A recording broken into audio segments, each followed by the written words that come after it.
Të nderuar televizikues, përshëndetje, unë jam Flutur Akasa dhe do të jemi bashkë në këtë edicion informativ këtu në Drita Televizion. Ju njohim me zhvillimet e ditës. Bulevardi i Dëshmorët e Kombit edhe sot ishte skena e protestës së radhës kundër projektit të Zvernecit dhe politikave të qeverisjes. Organizatorët paralajmëruan vazhdimin e mobilizimit deri në plotësimin e kërkesave të tyre. Në fokus të protestës mbetet anulimi i projektit në Zvernec, transparenca në vendimarrje dhe përgjegjësia politike e qeverisë. Për të gjashtën ditë radhazi protestuesit u mblodhën përpara kryeministrisë në Tiranë në vijim të kundërshtimeve ndaj projektit të propozuar në Zvernec dhe një sër politikash të qeverisë. Prej 5 ditësh, protestat kanë mbledhur qytetarë që përmes pankartave, thirrjeve dhe marshimeve kanë shprehur pakënaqësi ndaj vendimeve të qeverisë, duke kërkuar ndryshime konkrete në disa prej politikave të saj. Sipas organizatorëve, protesta do të vazhdojë derisa kërkesat e tyre të marrin përgjigje. Ata kërkojnë anulimin e projekteve që i konsiderojnë të dëmshme për interesin publik, më shumë transparencë në proceset vendimarrëse dhe përgjegjësi politike nga institucionet qeveritare. Një ditë më parë, përfaqësues të lëvizjes së re qytetare prezantuan 5 kërkesa kryesore drejtuar qeverisë. Mes tyre janë: dorëheqja e qeverisë, shfuqizimi i kuadrit ligjor për investitor strategjik, anulimi i paketës së maleve, shfuqizimi i ndryshimeve në ligjin për zonat e mbrojtura dhe anulimi i ndryshimeve që lidhen me trashëgiminë kulturore shqiptare. Protestuesit kanë deklaruar se do të vijojnë mobilizimin e tyre edhe në ditët në vijim, duke këmbgulur se kërkesat e paraqitura synojnë mbrojtjen e interesit publik dhe rritjen e llogaridhënies institucionale.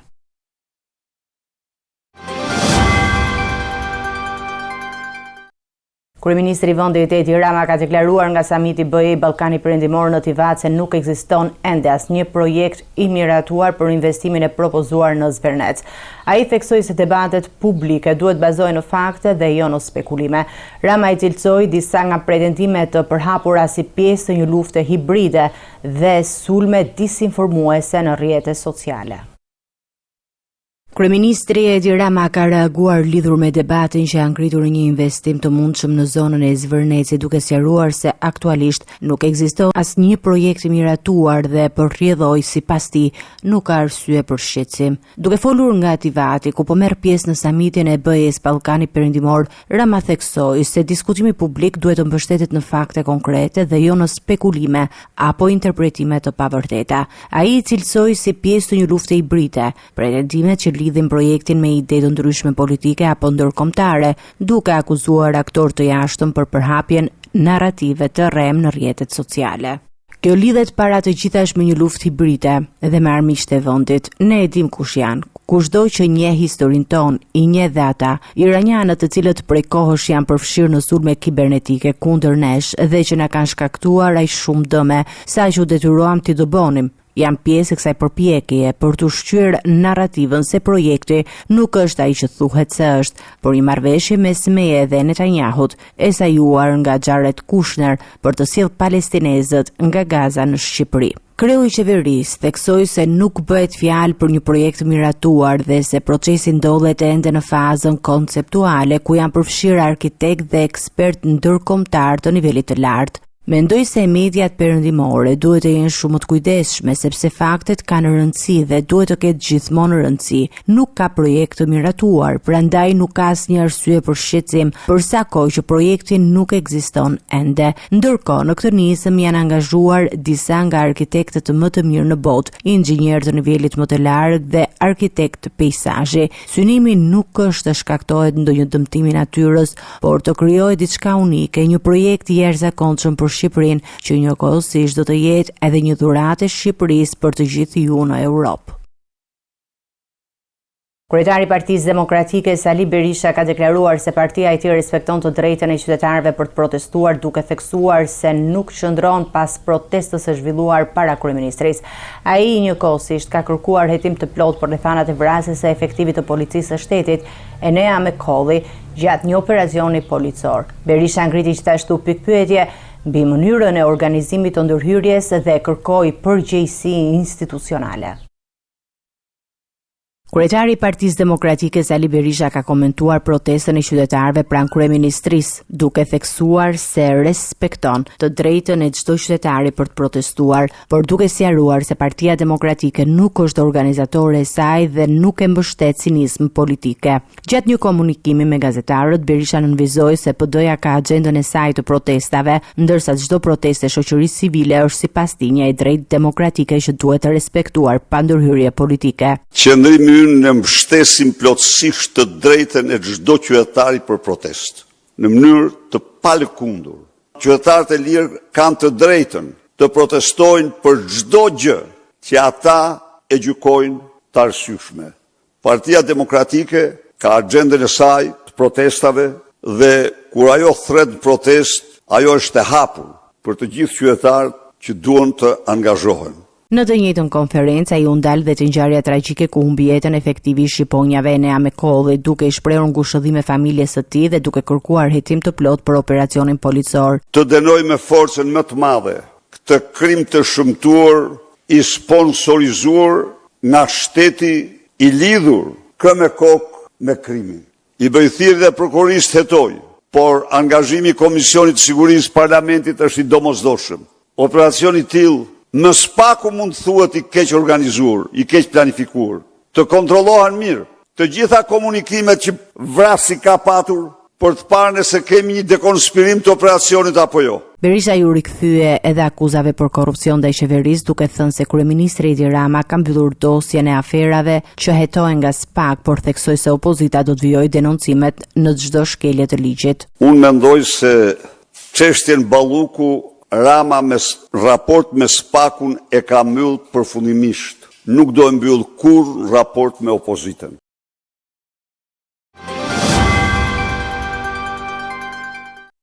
Në Pogradec u zhvilluan homazhe në nder të efektivit të policisë së shtetit Enea Mekolli, i cili humbi jetën gjatë një operacioni policor për arrestimin e një të shumë kërkuari. Në ceremoninë e lamtumirës morën pjesë familjar, kolegë dhe përfaqësues të lartë të shtetit. Atmosfera u shoqërua me dhimbje dhe nderim për efektivin e rënë në krye të detyrës. Në qytetin e Pogradecit u zhvilluan homazhe në nder të efektivit të policisë së shtetit Enea Mekolli, i cili humbi jetën gjatë një operacioni të forcave shqiponja për arrestimin e një personi të shumë kërkuar. Familjar, miq, kolegë të uniformave blu dhe përfaqësues të institucioneve shtetërore u mblodhën pranë qendrës kulturore Lazgus Shporadeci, ku u zhvillua ceremonia e lamtumirës mes dhimbjes dhe lotove për humbjen e 34 vjeçarit. Në homazhe ishte i pranishëm edhe presidenti i Republikës Bajram Begaj, ndërsa familjarët të tjerit i drejtua një thirrje simbolike kreut të shtetit në momentet e ceremonisë. I fundi krimi se po na vitet ditë, na mbylli derë, po se dini kriminalët si vrasin tot 3 herë, 4 herë tentativë për ta shumë. Të të meni masa se po la i vristin rinin.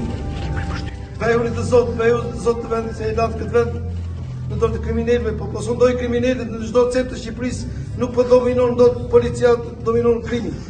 Do bërit e tyre se na fundose do të thotë, na fundo dash punë të fund. Ngushëllime për humbjen shprehu gjithashtu edhe zëvendës kryeministri Albana Koçiu, e cila kërkoi reflektim më të madh shoqëror dhe institucional. Humbja e jetës së dëshmorit Adel Enea Mekolli është një ngjarje shumë e rëndë, ashtu siç është i rëndë çdo incident që kryhet funksion të ushtrimit të detyrës, se mbi të gjitha një detyrë kaq fisnike sa mbrojtja, garantimi dhe siguria e rendit publik. Ngushëllime të gjithë familjarëve, ngushëllime kolegëve të tij, ngushëllime trupës së punonjësve të policisë së shtetit, është një nga ato ngjarje të cilat na bëjnë të reflektojmë thellë mbi sakrificën dhe mbi përgjegjësinë që ushtrimi i kësaj detyre mbat. Dhjetra efektiv të policisë së shtetit qëndruan të rreshtuar jashtë ambienteve të omazheve, duke i dhënë kolegut të tyre lamtumirën me uniformë në shenjë nderimi për sakrificën në detyrë.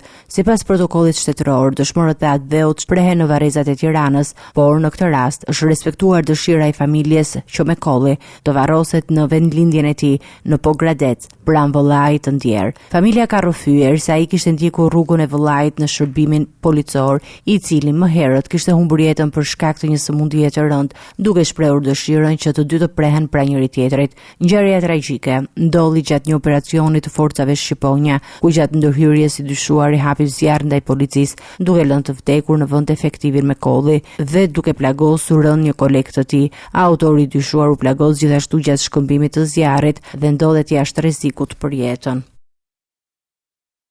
Gjykata e posaçme ka rrëzuar 2 kërkesa të ish-presidentit Ilir Meta duke mos lejuar transmetimin live të seancës dhe largimin e tij nga ambientet e sigurisë në sallën e gjyqit. Gjykata ka pranuar vetëm aksesi në provat elektronike të dosjes. Vendimi lidhet me çështjen ku Meta dhe Monika Kryemadhi po gjykohen për korrupsion dhe fshehje pasurie. Gjykata e posaçme ka rrëzuar kërkesat e paraqitura nga ish-presidenti Ilir Meta duke mos lejuar transmetimin live të seancave gjyqësore dhe as nxjerrjen e tij nga ambienti i sigurisë brenda sallës së gjyqit. Sipas vendimit të gjykatës, transmetimi drejt për drejt i seancave do të cënonte standardet e procesit gjyqësor dhe cilësinë e gjykimit, ndërsa kërkesa për ndryshimin e kushteve të qëndrimit në sallë nuk është pranuar. Gjykata ka pranuar vetëm një pjesë të kërkesave duke i dhënë të drejtë palës mbrojtëse për akses në provat elektronike të dosjes. Në seancën gjyqësore, e cila shënon nisjen e procesit ndaj Ilir Metës dhe ish-bashkëshortes së tij Monika Kryemadhi, palët mbrojtëse kanë insistuar në nevojën për transparencë më të madhe, përfshirë edhe transmetimin e seancave duke argumentuar rëndësinë e opinionit publik. Nga ana e saj, Monika Kryemadhi ka deklaruar se interesi publik duhet të jetë pjesë e rëndësishme e procesit, duke komentuar edhe mënyrën e arrestimit të Metës dhe reagimet publike që kanë shoqëruar çështje të mëparshme. Meta dhe Kryemadhi po gjykohen për akuzaj që përfshin korrupsion, pastrim parash dhe fshehje pasurie, ndërsa procesi do të vijojë me procedurë të zakonshme. Ndërkohë, 3 pandehor të tjerë në të njëjtën dosje janë veçuar për të gjykuar me procedurë të shkurtuar.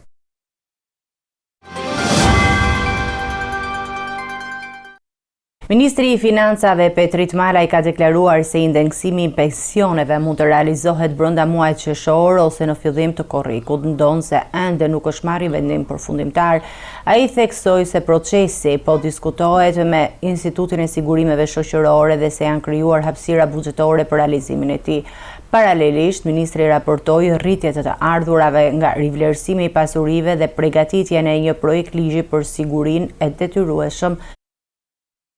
Ministri i Financave Petrit Malaj ka bërë të ditur se qeveria po shqyrton mundësinë e indeksimit të pensioneve brenda muajit qershor ose në fillim të korrikut, megjithse ende nuk është marrë një vendim përfundimtar. Sipas tij, procesi është në diskutim me Institutin e Sigurimeve Shoqërore dhe janë krijuar hapësirat e nevojshme në buxhet për të afruar sa më shumë kohën e zbatimit. Kjo është një çështje të cilën ne jemi duke diskutuar me Institutin e Sigurimeve Shoqërore, kjo dhe për shkak të realizimit të ardhurave. Kemi krijuar hapësirat e nevojshme buxhetore për të krijuar mundësinë që të afrojmë procesin e indeksimit nga muaji tetor në muaj qershor apo korrik. Megjithatë, kjo është një çështje vendimmarrje, të cilën besoj do ta ndajmë me juve sapo të kemi dakordsinë me Institutin e Sigurimeve Shoqërore dhe Shëndetësore. Gjatë një konferencë për mediat ku prezantoi ecurinë e treguesve makroekonomik dhe fiskal, ministri u ndal edhe te procesi i rivlerësimit të pasurive, i cili sipas tij po ecën në ritme pozitive. Nga ky proces, pasi në vitin 2022 për gjatë gjithë vitit ne realizuam rreth 5.6 miliard lek në total nga ky proces, ndërkohë që në vetëm 2 muaj kemi realizuar për gjatë këtij viti 3.9 miliard lek, çka dëshmon që ky proces deri në fund vitit do të jetë më pozitiv se sa i vitit 2022. Malaj foli gjithashtu edhe për projekt ligjin për sigurimin e detyrueshëm të banesave, duke thënë se dokumenti është në fazën e bashkërendimit me ministrinë dhe pritet që të kalojë në qeveri brenda këtij sesioni parlamentar. Shpresojmë që brenda 6 muajorit të parë të këtij viti, pra deri në fund të muajit qershor, maksimumi deri në korrik, kemi mundësi ta përcjellim në qeveri për miratim ligjin për sigurimin e detyrueshëm. Detaje të reja janë zbardhur nga operacioni policor në Maliq, ku humbi jetën efektivi shqiponjave Enea Mekodhi dhe u plagos kolegu i tij gjatë përpjekjes për arrestimin e të shumë kërkuarit 43 vjeçarit Violant Braçellari. Gjatë kontrollit në fermë janë gjetur armë zjarri, municione dhe një radio policie. Hetimet ndërkohë po vijojnë për zbardhjen plotësisht të rrethanave të ngjarjes dhe mënyrën se si autori ka arritur të jetojë i lirë pavarësisht dënimeve të mëparshme. Detajet e reja kanë dalë në dritë nga operacioni zhvilluar në Maliq, ku mbeti i vrarë efektivisht shqiponjave Enea Mekolli dhe u plagos rënd kolegu i tij Edison Adri gjatë ndërhyrjes për arrestimin e të shumë kërkuarit Violant Braçellari. Gjatë kontrollit të ushtruar në fermën ku fshihej i dyshuari, hetuesit kanë sekuestruar një arsenal armësh, përfshirë një Kalashnikov të dyshuar si arma e përdorur në sulm, një push model 56, një armë gjahuesi dhe sasi të konsiderueshme municionesh. Po ashtu është gjetur dhe një radio policie çka ka ngritur pikpyetje për rrethanat e ngjarjes. Prokuroria dhe Agjencia e Mbikëqyrjes Policore po verifikon mënyrën e organizimit të operacionit dhe zbatimin e procedurave nga Drejtoria Vendore e Policisë Korç, ndërsa deri më tani nuk janë konstatuar shkelje. Autoritetet vlerësojnë se rrezikshmëria e Braçellarit është identifikuar në mënyrë të saktë pasi ai rezulton të dënuar më parë për kultivim dhe shitje të lëndëve narkotike. Sipas burimeve hetimore, kërkesa për ndërhyrjen e forcave speciale Renea nuk është automatike dhe vlerësohet rast pas rasti në varësi të informacionit dhe nivelit të rrezikut të operacionit. Operacioni për kapjen e Braçellarit u organizua me shpejtësi pas një denoncimi të bërë në 3 qershor nga një punonjës sezonal në fermë, i cili kishte deklaruar se ishte kërcënuar me jetë dhe nuk ishte paguar për punën e kryer. Ndërkohë hetimet vijojnë për të dokumentuar plotësisht dinamikën e ngjarjes dhe përgjegjësitë e mundshme në zinxhirin e komandës, ndërsa Braçellari rezulton me një histori të gjatë penale dhe problematike. Ai ka qenë i regjistruar më herët në forcat e armatosura për është larguar pas pak ditësh, ndërsa vite më vonë është dënuar me 10 vite burg për kultivim kanabisi. Pavarësisht kësaj, ai ka jetuar në liri në zonën rurale, ku ka zhvilluar dhe aktivitet blegtoral. Familja e tij kishte përfituar 20.000 euro ndihmë nga fondet e AZBR-s për ngritjen e stallave të baktive. Është ende e paqartë se si një person me rrezikshmëri shumë të lartë shoqërore, i dënuar dhe i kërkuar edhe nga Renea, ka mundësi të bëj biznes, madje të marrë edhe mbështetje financiare nga shteti dhe të jetojë i pashqetësuar deri në momentin e ngjarjes tragjike.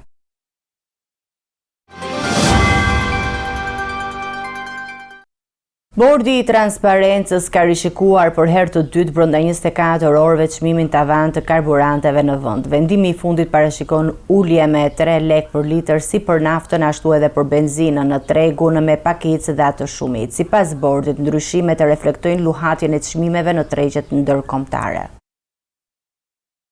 Çmimet e karburanteve në vend kanë psuar një tjetër ulje, pasi Bordi i Transparencës ka vendosur të rishikojë për herë të dytë brenda një dite nivelet maksimale të tregtimit të naftës dhe benzinës. Sipas vendimit të ri, çmimi tavani naftës në pikat e shitjes me pakicë është ulur në 192 lekë për litër, nga 195 lekë që ishte më parë. Në tregun me shumicë, nafta nuk do të mund të tregtohet mbi 180 lekë për litër. Edhe benzina ka psuar të njëjtën ulje. Çmimi maksimal i saj në tregun me pakicë është përcaktuar në 172 lekë për litër nga 175 lekë për litër që ishte më parë, ndërsa në tregun me shumicë, kufiri maksimal i shitjes është vendosur në 160 lekë për litër. Sipas Bordit të Transparencës, llogaritja e çmimeve bëhet duke marrë në konsideratë curinë e bursave ndërkombëtare dhe lëvizjet e tregjeve të hidrokarbureve, të cilat ndikojnë drejt për drejt në koston e importit. Çmimet e reja do të mbeten në fuqi deri në një vendim të ardhshëm të Bordit, i cili monitoron vazhdimisht zhvillimet në tregjet ndërkombëtare për të përcaktuar nivelet e reja të tregtimit të karburanteve në Shqipëri. Një rëshqitje e madhe dherash ka ndodhur në zonën e Kodër Curilave në Durrës, duke dëmtuar një pallat të banuar dhe duke detyruar evakuimin e banorëve. Shembja e një pjese të murit ansor të katit të parë ka shkaktuar dëme të konsiderueshme materiale, veçanërisht në një biznes që ndodhej në Godin. Një masiv i konsiderueshëm dherash është shkëputur në orët e para të mëngjesit në zonën e Kodër Curilave në Durrës, duke shkaktuar dëmtime në një pallat të banuar dhe duke ngritur shqetësime për sigurinë e banorëve. Si pasojë rrëshqitjes është shembur një pjesë e murit ansor të katit të parë të një ndërtese, ndërsa dëmet më të mëdha janë regjistruar në ambientet e një restoranti që ndodhej në Godin. Për arsye sigurie, banorët janë larguar përkohësisht nga banesat e tyre dhe do të rikthehen vetëm pasi ekspertët të konfirmojnë se nuk ekziston më rrezik për rrëshqitje të tjera. Mërëm në orën 3 pajtore kështu në gjyshim që përcitje. Unë ngritëm pastaj, dolëm që me pak, ishtë fillon djeri Kodra. Po, nitëm ke makina, se ku do shkoj shetë në aty, në jem në katë tretë.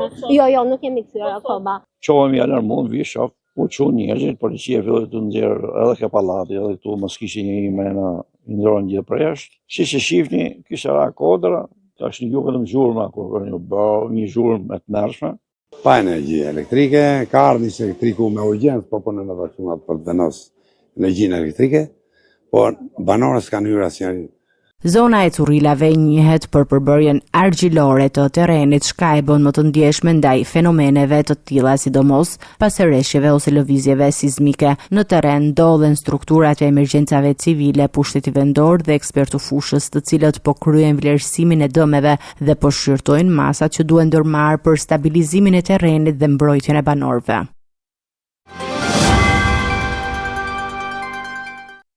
Presidentja e Komisionit Evropian Ursula von der Leyen ka përcjell nga samiti i BE-s Ballkani Perëndimor në Tivan një mesazh të fortë mbështetjeje për zgjerimin e Bashkimit Evropian.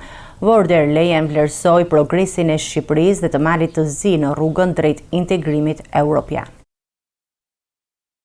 Nga samiti BE Ballkani Perëndimor që po zhvillohet në Tivat të Malit të Zi, presidentja e Komisionit Evropian Ursula von der Leyen rikonfirmoi mbështetjen e Bashkimit Evropian për perspektivën europiane të vendeve të rajonit. Duke folur para liderëve të pranishëm, ajo vuri në dukje rëndësinë strategjike të Ballkanit Perëndimor për të ardhmen e projektit evropian, duke theksuar se zgjerimi mbetet një nga prioritetet kryesore të BE-s. Tivati dhe Ballkani Perëndimor ndodhen në zemër të historisë së Bashkimit Evropian dhe vendi juaj është në zemër të Europës. Sot po hedhim hapa të mëdhej për të ndërtuar një bashkim evropian më të pavarur, më të sigurt, më të qëndrueshëm dhe më të plot. Por Europa nuk do të jetë e plot pa Ballkanin Perëndimor. Von der Leyen theksoi se samiti ka si objekt kryesor gjetjen e mënyrave për të bërë procesin e zgjerimit më të shpejt, më të dukshëm dhe më strategjik, në mënyrë që vendet aspirante të afrohen më shpejt me standardin dhe institucionet europiane. Ne do të diskutojmë se si do ta bëjmë procesin e zgjerimit më të shpejt, më të dukshëm dhe më strategjik. Dua të them Ballkanit Perëndimor dhe mikpritësve tan se ekziston një momentum. Le ta shndrojmë këtë momentum në lëvizje dhe më pas këtë lëvizje në antarësim. Më herët në hyrje të samitit, presidentja e Komisionit Evropian veçoi ecurinë e Shqipërisë dhe të Malit të Zi në procesin e integrimit, duke cilësuar të dy vendet si ndër më të avancuarat në rrugën drejt antarësimit. Edhe Mali i Zi dhe Shqipëria po bëjnë punë shumë të mirë dhe janë afër qëllimit. Deklaratat e von der Leyen vijnë në një kohë kur Bashkimi Evropian po diskuton forma të reja të integrimit gradual për vendet e Ballkanit Perëndimor, me synimin për të përshpejtuar procesin e zgjerimit dhe për të forcuar lidhjen politike dhe ekonomike me rajonin. Udhëheqësit e Bashkimit Evropian dhe të Ballkanit Perëndimor u mblodhën në një samit në Tivat ku diskutuan të ardhmen e integrimit të rajonit në BE. Në takim morën pjesë mbi 30 lider, përfshirë figura kryesore europian si Emmanuel Macron dhe Ursula von der Leyen. Fokusi kryesor është përshpejtimi i procesit të afrimit me tregun e vetëm europian dhe rihapja e perspektivës së zgjerimit. Udhëheqësit evropian janë mbledhur këtë të premte në Tivat në një samit mes Bashkimit Evropian dhe vendeve të Ballkanit Perëndimor me qëllim rikonfirmimin e perspektivës së antarësimit të 6 vendeve të rajonit në Union. Në takim marrin pjesë mbi 30 lider, mes tyre dhe figura të rëndësishme europiane si Emmanuel Macron, Friedrich Merz, Giorgia Meloni dhe Ursula von der Leyen. Diskutimet janë përshëndruar kryesisht në integrimin gradual të vendeve të Ballkanit në tregun e vetëm të BE-s si një hap drejt antarësimit të plot. Presidenti i Këshillit Evropian Antonio Costa ka theksuar më herët se angazhimi i BE-s ndaj Ballkanit Perëndimor është real dhe ka cilësuar zgjerimin si një interes gjeostrategjik për stabilitetin dhe sigurinë e kontinentit. Sipas tij, procesi i zgjerimit përbën një investim në paqe në një kohë kur ndikimi i aktorëve të tjerë global si Rusia dhe Kina po rritet në rajon. Samiti zhvillohet pas një zhvillimi të rëndësishëm institucional ku Hungaria hoqi veto ndaj Ukrainës në rrugën e saj drejt fazës tjetër të negociatave në BE, duke i hapur rrugë edhe Moldavisë për avancim në procesin e integrimit. Ndër vendet e Ballkanit Perëndimor, Mali i Zi mbetet më i avancuar në proceset e antarësimit dhe synon të bëhet shteti 28 i Bashkimit Evropian deri në vitin 2028. Ndërkohë, Shqipëria e përfaqësuar në samit nga kryeministri Edi Rama konsiderohet nga Brukseli si nga vendet me perspektivë më të afërt për antarësimin në fazat e ardhshme të zgjerimit. Gjermania dhe Franca kanë paraqitur një propozim të ri për integrimin e vendeve të Ballkanit Perëndimor dhe Moldavisë në Bashkimin Evropian. Sipas nismës, shtetet kandidate do të përfitojnë akses më të gjerë në tregun e përbashkët dhe disa struktura të BE-s, por pa të drejtë vendimarrje. Një propozim i ri ardhuar nga Gjermania dhe Franca pritet të jetë në qendër të diskutimeve në samitin e Tivatit mes Bashkimit Evropian dhe vendeve të Ballkanit Perëndimor, duke synuar një qasje të re ndaj procesit të zgjerimit. Sipas kësaj nisme, vendet kandidate do të mund të përfitojnë pjesë më të madhe të lehtësirave të tregut të Përbashkët Evropian, si dhe një akses të privilegjuar në disa fusha të Bashkimit Evropian. Megjithatë, këto vende nuk do të kenë të drejta vote në institucionin e BE-s. Propozimi parashikon gjithashtu që shtetet kandidate të marrin statusin e vëzhguesit në strukturat e Unionit, duke e lejuar të marrin pjesë në takime të caktuara për pa ndikim në procesin vendimarrës. Strategjia synon të ofrojë përfitime konkrete për qytetarët e vendeve aspirante, ndërsa ato ende nuk janë bërë pjesë formale e Bashkimit Evropian. Në të njëjtën kohë, procesi mbetet i kushtëzuar nga ritmi i reformave të brendshme. Sipas dokumentit, çdo devijim nga parimet e studimit të ligjit mund të sjellë pezullimet e privilegjeve të dhëna, duke e bërë procesin fleksibël, por edhe të varur nga përmbushja e standardeve europiane. Autorët e propozimeve theksojnë se këto qasje nuk synojnë të zëvendësojnë antarësimin e plot, por të shërbejnë si një mekanizëm i përshpejtimit të procesit, duke hapur më shpejt kapitujt negociues dhe duke rritur integrimin gradual. Kjo nismë shihet si një pjesë e përgjigjes së Bashkimit Evropian ndaj ndryshimeve gjeopolitike pas luftës në Ukrainë, me synimin për t'i dhënë zgjerimit një shtysë të re politike, ndërkohë që kërkohet edhe për afrimi i plotë i vendeve kandidate dhe politikat dhe vlerat e Unionit.